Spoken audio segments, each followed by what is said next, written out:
میں ہوں Maria Tahir and again welcome to my YouTube channel MT world facts. Muhammad bin Qasim, پہلا حصہ، ناہید ابو الحسن۔ جی ہاں دوستو، ہندوستان کے مغربی ساحل کی اہم بندرگاہوں اور جزیرہ سراندیپ کے ساتھ ایک مدت سے عربوں کے تجارتی تعلقات چلے آتے تھے۔ زمانہ جاہلیت میں چند عرب تاجر سراندیپ میں آباد ہو گئے تھے، اور جب عرب میں ایک نئے دین کا چرچا ہونے لگا تو یہ دین ان تاجروں کو اپنے آباء و اجداد کے مذہب کو ترک کرنے پر آمادہ نہ کر سکا، لیکن ایرانیوں اور رومیوں کے مقابلے میں عربوں کی شاندار فتوحات کی خبریں سن کر ان کی قومی عصبیت جاگ اٹھی۔ ایران عرب کے مقابلے میں ایک متمدن ملک سمجھا جاتا تھا، اس لیے ہندوستان کے بازاروں میں عرب کے مقابلے میں ایران کی مصنوعات کی زیادہ قدر تھی۔ اس کے علاوہ ہندوستان کے حکمران ایران کو ایک طاقتور ہمسایہ خیال کرتے تھے، اور عربوں کے مقابلے میں ایرانی تاجروں کو زیادہ عزت کی نگاہ سے دیکھا جاتا تھا۔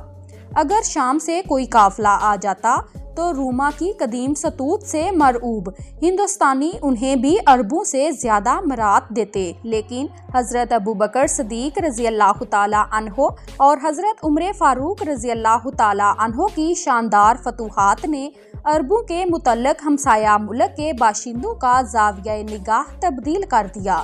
سراندیپ اور ہندوستان کے دوسرے حصوں میں آباد ہونے والے وہ تاجر جو ابھی تک عرب کے اندرونی انقلاب سے متاثر نہیں ہوئے تھے، کفر کے مقابلے میں اسلام کی فتوحات کو ایرانیوں اور رومیوں کے مقابلے میں عرب کی فتوحات سمجھ کر خوشی سے پھولے نہیں سماتے تھے۔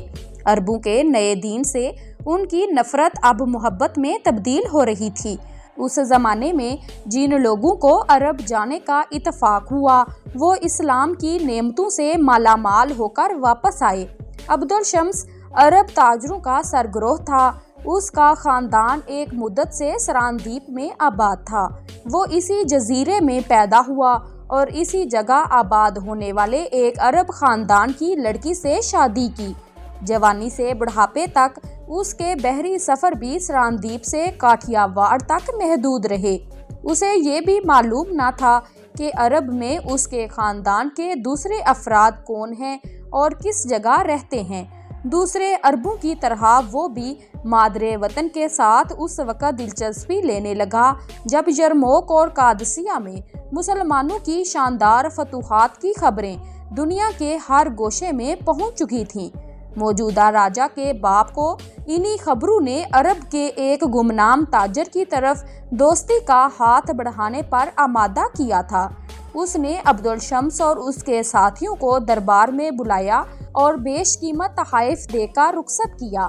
45 ہجری میں اپنے باپ کی وفات کے بعد نئے راجا نے تخت نشین ہوتے ہی عبدالشمس کو بلایا اور کہا، مدت سے ہمارے ملک میں تمہارے ملک کا کوئی تاجر نہیں آیا۔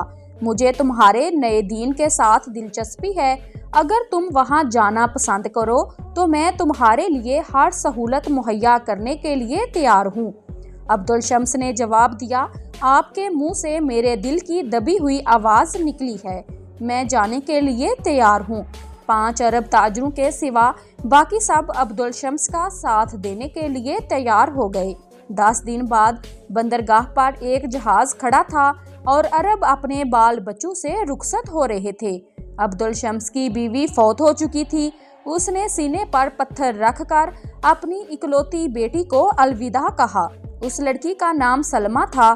شہر میں کوئی شخص ایسا نہ تھا جو اسے نسوانی حسن کا بلند ترین معیار تصور نہ کرتا تھا۔ شاہ سوار اپنے تندو سرکش گھوڑوں کو دوڑاتے اور بہترین تیراک اسے خوفناک آبشاروں میں کودتے اور سمندروں میں مچھلی کی طرح تیرتے دیکھ کر دم بخود رہ جاتے تھے۔ عبدالشمس کی روانگی کے 20 دن بعد کاٹھیا واڑ کے تاجروں کا ایک جہاز بندرگاہ پر رکا اور عبدالشمس اور اس کے 2 ساتھیوں نے اتر کر یہ خبر سنائی کہ ان کا جہاز اور دوسرے ساتھی سمندر کی لہروں کا شکار ہو چکے ہیں، اور اگر کاٹھیا واڑ کے تاجروں کا جہاز وقت پر نہ پہنچتا تو وہ بھی چند ساتھ اور پانی میں ہاتھ پاؤں مارنے کے بعد ڈوب جاتے۔